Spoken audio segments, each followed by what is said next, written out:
За сайн уу манайхан подкастынхаа нөгөө 2 дахь дугаарыг үргэлжлүүлж байна. Энэ нь ингээд эхний дугаар дээр одоо нөгөө сүнсний сэргэлтийнхаа бас шинж тэмдгээс зарим нэгийг нь мартсан байсан түүнийг хэлье гэж бодож байгаа. Дараа 2 дугаарт болохоор одоо энэ YouTube дээр ингээд анх одоо эпизод 1 буюу ep 1 гэл ингээд тэрийгэ бичээгүй ингээ мартцсан. Ерөнхийдөө ингээд энэ тал дээр аюу тийм учир дутагдaltaй одоо ногоон гэх юм одоо тийм байгаад байгаа шүү. Тэгээд сайжрах байхаа яванда. За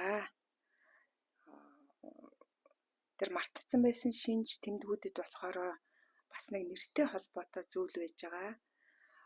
Тэр нь юу юм бэ гэхээр хаяа одоо ингээд өөрийн чинь нэрээр дуудаг одоо өөрийн чинь нэр ингээд айгүй тод сонсогдох тийм юм гарч ирдэг. Тэгээд тэрнээс ингээд бас айц очих хэрэггүй.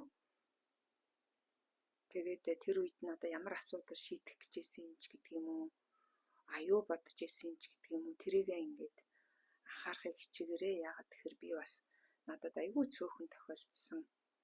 Түүнийгээ ингээд би бас мартцсан байдаг юм аа. Одоо яг тэр тухайн үедээ юу бодож исэн, яг юу шийдэх гэжсэн гээд одоо дараагийн удаа тэрэн дээр анхаарнаа. За бас нэг дараагийн нэг чухал шинж тэмдэг нь болохоор нөгөө хоолтой холбоотой асуудал байгаа. Тэгээ хоолнд ингээд өөрчлөлт гарчдаг. Тэгээд би бол ингээд тийм одоо диет ингээ хоолны дэглэм барьдаггүй хүн байгаа. Ингээд дуртайгаа л ингээд яг л идмээр санагдсан зүйлээ дуртайгаа айгүй хийдээд идэг. Тийм болохоор одоо их дэглэм барих их дурггүй тийм залхуу энэ тал дээрээ. Хоолны асуудал дээр бас бол ер нь л өөрийгөө гурилдаа л яваад байгаа гэхэд болно. За ингээ иймэрхүү бас нэг шинж тэмдэг байгаа. Тэгээд одоо бол би цагаан хоолтой ингээ сүүлийн 6 жил ингээ цагаан хоолтон болцоо. Тэгээд энийгээ болохоор ингээд ерөнхийдөө ойртож гин гэдгийг би ингээд яг мэдэрч ирсэн. Тэгтээ тэгж ингээд гинт тийм хурдан одоо огцом ингээд хүрээд ирнэ гэж бодоагүй байдаг. За тэгэхээр та нарын маань ингээд сүнсний сэргэлт нь явагдаад эхэлсэн болон явагдаж эхэлж байгаа ингээд энэ хүмүүст маань та нарт маань бас ийм өөрчлөлт гарч болно шүү. Тэр нь гайх шаардлагагүй. Би бас л өмнө нь ингээд энэ цагаан хоолтой хүмүүс ямар сони юм бэ? Надад бол үнэхээр хүршгүй их сонин хүмүүс санагддаг байсан бол ингээ өөрөө цагаан хоолтой болчоод эхэндээ ингээд хэлэхээсээ хичээд байдаг байсан. Санаа зовоод тэгээ дараа нь сурчдаг юм байлээ. Уул нь энэ нь бол ингээд нэг маш их тийм бас нэлээд тийм цохилттой бас л нэлээд ширүүхэн тэгж орж ирж ирсэн. Тэгээд өмнөх ингээд нэгдүгээр одоо подкастынхаа нөгөө нэгдүгээр хэсэг дээр та нартайгаа хуваалцсан байгаа тэр нэг шинж тэмдгүүд байна шүү дээ. Тэр нь ингээд би бол одоо ингээд нэг л их мундаг гэгэрээд сэхэрцэн тийм юм бол бас байхгүй. Ягаад тэгэхээр эн чинь айгүй бас 20 жил гэдэг чинь сүүлийн 20 жилд гэж би өөрөө тоосож байгаа болохоор бас л эн чинь урт удаан хугацаа байгаад байдаг. Энэ тэгэхээр чинь дөнгөж нэг ийм шинж тэмдгүүдийн тухай бичсэн байдаг. Би хэлсэн. Одоо надад ингэж ирсэн байдаг. Тэгээд 2 дугаарт би чинь нөгөө өөрөө одоо нөгөө тийм атеист буюу тийм үл итгэгч одоо бурхан болон шашин сүнсний тал дээр тийм үл итгэгч тийм хүн байсан гэдгийг хэлсэн байгаа. Минийхэр бол би одоо их зөрүүд одоо нэг тийм баримт хайгаад идэх ч юм уу одоо зүгээр зүн совингороо ингээ яваад ингээд хүрчихгүй би ингээд чадахгүй байсан баха. Ягаад гэхээр хитрхи тийм их зөрүүд ингээд ийм одоо хаашаа юу ч хэлхий. Тэгээ юм ойлгож өгөхгүй ийм толгойг ингээд аюу сайн эндээс нь ингээд цогцсон юм шиг ингэж хүчтэйгээр орж ирдэг. Тэгээд миний бас дараа нь одоо инээ төрөөд идэх юм би ч одоо их л ингэж сайн л ингэж үзүүлэхгүйсэн болж би сүнсний сэргэлт маань ингээ явагдахгүйсэн бах та өөртөөгөө ажиллаж мэдэхгүй байсан бах та гэд ингээд боддгийг. Тэгээд ийм хүмүүсийг бол ингээд одоо бид нэр Будда ч юм уу, Буддын ламнар ч юм уу, одоо ингээд зарим нэг хүмүүсийг ингээд тийм том багш нар ингээд энэ хүмүүсийг би харахтаа эднэр ингээд ямар ч өөсөвгүй ингээд ийм хүмүүс зориулагдаж ирдэг байх гэсэн бодол тийм орж ирж байсан. Би бол тийм биш шүү. Миний амьдрал өдий хүртэлх хугацаанд алдснаасаа ерөөсөө оносноосоо алдсан их байгаад идэг. Тэгэл янз бүрийн одоо нөгөө алдаа гомдсон, хүнийг зориудаар биш гомдоосон, эсвэл ууралж хараасан, одоо их бүдүүлэг загнажсэн, уучлал гуйж чаддгүй байсан, баярлалаа гэж хэлж чаддгүй байсан гэх мэтэр ингээд ерөөсөө одоо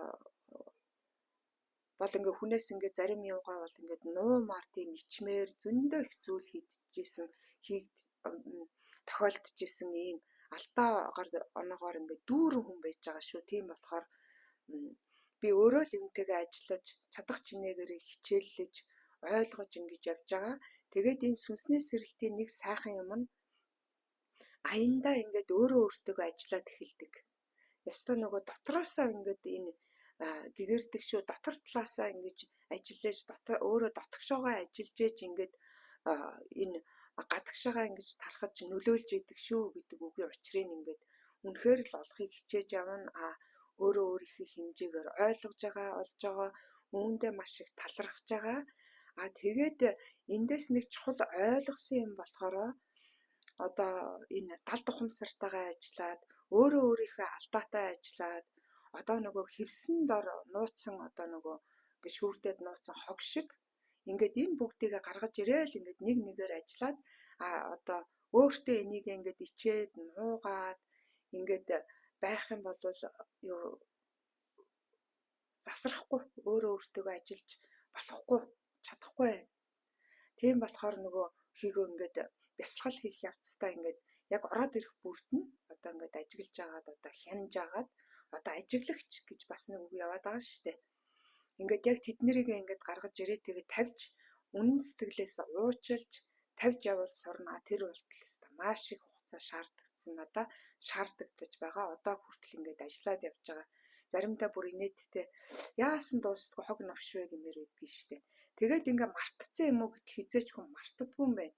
Одоо хүн өөрт тохиолдсон травма эсвэл одоо маш том одоо амьдралдаа ингээд алдаа хийгээд одоо ингээд гуниглаад гомдоод энэ бүхэн чинь ингээд ерөөсөө бүгд нуугдцсан байдаг гэх юм уу. Одоо далд ухамсар гэж яриад байгаа шүү дээ. Үнэхээр л тэр далд ухамсарт ингээд яг байж байдаг. Одоо бичигдсэн байдаг, нуугдцсан байдаг. Тэгэл тэр бүгдийг ухаж ингэж гаргаж ирнэ. Ингээд ажиллаж агаад ингээд харахаар нөгөө эн чинь хүний болон хүн төрлөختний нөгөө энэ бидний энэ гаргаж байгаа одоо хараал хэлэгч байдаг юм уу? Би одоо санаж байна 2026 онд анх биш 2016 онд ингээд анх биш удлаа ярьж байна. 26 настайдаа ингээд би анх одоо ирчүүд айгүй хараадаг байсан. Тэр үед бол ер нь л бас ингэж олон нийтийн сүлжээгээр ингэж харааж ингэж байхгүй л байсан л да.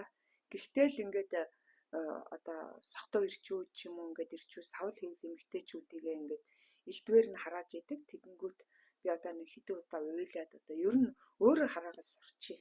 Ер нь ядаад ах юу гэдэг юм бэ гэд ингээд өөрийнхөө хамгийн сайхан одоо тэр нөгөө цэвэр гоё ухамсар зангаа ингээд бүр эвдээд нураагаад өөрөө дэвслээ хийцэн байж идэг. За ингээд иймэрхүү алдаа оноогоор дүүрэн хүн байгаа шүү.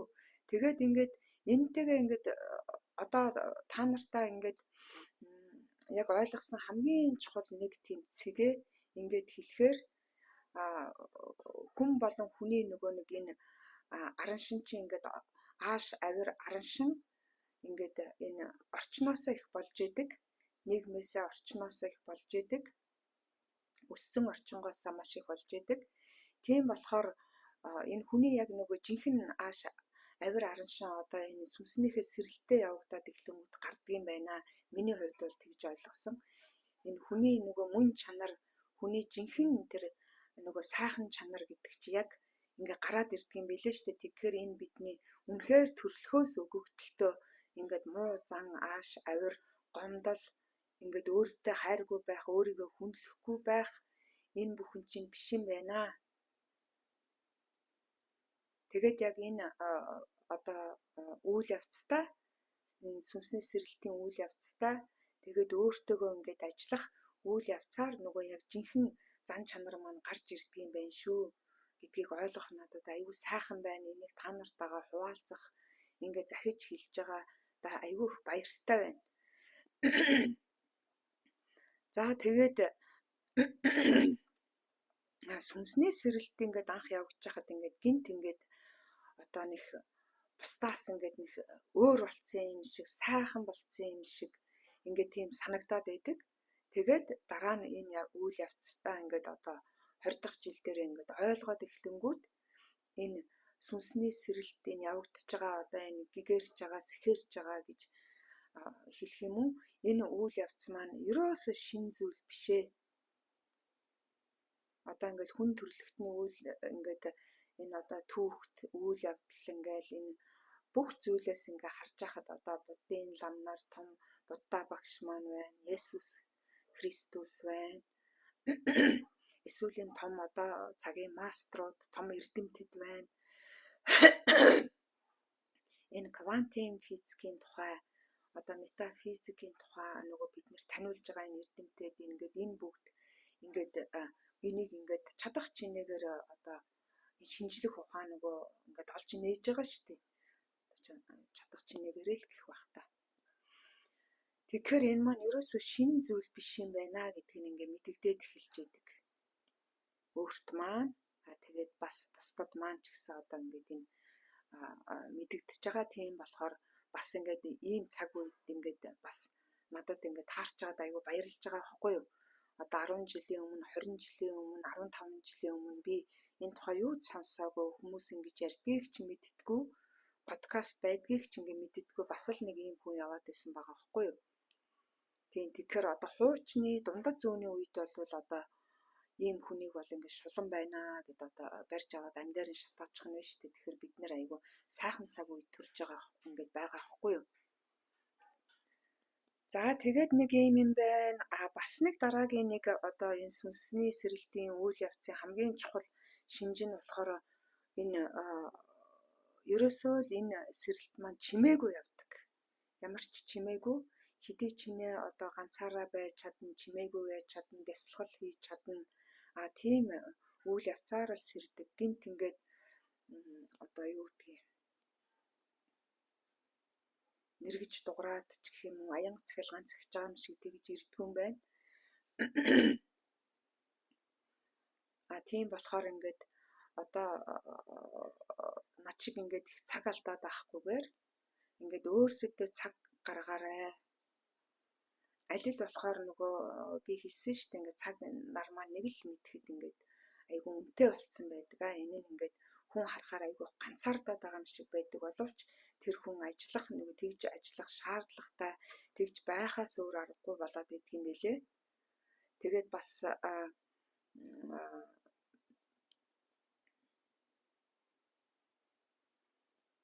энэ амралтынхаа одоо юу гэдгийг амралтынхаа одоо өөртөө одоо энэ амралтын цаг заваа гаргаад өөрсөдөө ингэж ажиллавал ингэж их цаг алдахгүй тий иймэрхүү байдаг шүү. За одоо өөр ч одоо би эндээс чинь бас юу нэмэт хэлчмээр юм бэ. Тэгээд энэ заавал ийм хурц шинж тэмдгүүдээр илэрх алавгүй. Энд чинь ингээл одоо 20 жил дотор явагдсан хэдхэн юм байж байгаа шүү дээ. Тэгээд энэ нөгөө синхрончлал явагдаад ингээд байнга л одоо энэ сэргийж ингээд энэ үйл явц явж байхад ингээд бодолнууд ингээд гинт ингээд гяс гэдэг одоо манайх нэг гяс гэж орж ирдэг гэх тээ тэрүүгээр айгүйх орж ирж танигддаг. Заримдаа буруу хийсэн зүйл юм уу ямар нэгний учрыг олохгүй байсан зүйл нь бас ингээд яг гяс хийгээд юм уу эсвэл үүрээр юм уу эсвэл ингээд одоо чимээ шуугангүй ерөнхийдөө ганцаараа байж ах нөхцөлд их ороод ирнэ. Нөгөө би өмнө нь хэлсэнчлэн бас нөгөө одоо хүн ядраад ингээд энэ сандал дээрээ зөөрөнгөлж яах ч юм уу те ийм нөхцөлд ингээд ороод ирдэг. Тийм болохоор ерөнхийдөө л ингээд өөртөө цаг гаргаж анир чимээгүй ингээд тийм боломжийг л гаргаж өгч явах хэрэгтэй юм байна. Энэ л их чухал юм байна л гэдгийг хуваалцах байна да. За тэгээд дараагийнхаа подкаст дээр болохоор нөгөө өөрийнхөө хамгийн одоо дуртай ажиллаж байгаа тийм гайхалтай миний хувьд бол бас гайхамшигтай тийм психика гэж бичсэн байгаа. Тэгээ psyche гэдэг энэ методынхоо тухай яаж олж авсан тухайга та нартайгаа хуваалцсанаа. Тэгээд бас бодож байгаа энэ үг дээдстэйгээ яаж холбогдсон бэ гэдэг тухайга бас ярьж өгнө. Ингээд энийгээ одоо ингээд яг яаж зөв ойлгож, яаж хүнд ойлгуулах уу, үгээ яаж зөв олох уу гэж бас айгүй асуудалтай байдгийн байна. Тэгэхдээ бас энэ юу юм? Энэ бас нэг айгүй гоё юм мэдрээд байгаа юм. Энэ техникийн ийм гоё боломж ингээд интернет гэдэг юм ингээд одоо гарч ирээд ингээд хүн төрөлхтөнд ингээд асар их сайн өгж байгаа мэдээж хэрэг. Тэгээд ийм виртуальны ийм офис гэдэг өөрийн одоо ийм өрөөтэй офистай болсон юм шиг YouTube-д санагдаад энэ маань бас их сайхан байгаа. Тэгээд одоо чадах чинээгээрээ сайжруулж ажиллана гэж бодож байгаа шүү дээ. Та нартайгаа ингээд чадах ятгаараа хуваалцнаа. Өөрийнхөө ойлгож байгаа энэ үйл явц гээл те энэ сэрж байгаа энэ үйл явц тэгэл бас янз бүрийн сайхан номнууд байж байгаа. Тэрнийхээ тухай бас хуваалцнаа. За ингээд та нартай маш их баярлалаа. Ингээд энэ одоо би чинь сая 2026 оны 7 сарын 16-нд анхныхаа ингээд энэ подкастыг хийсэн байгаа.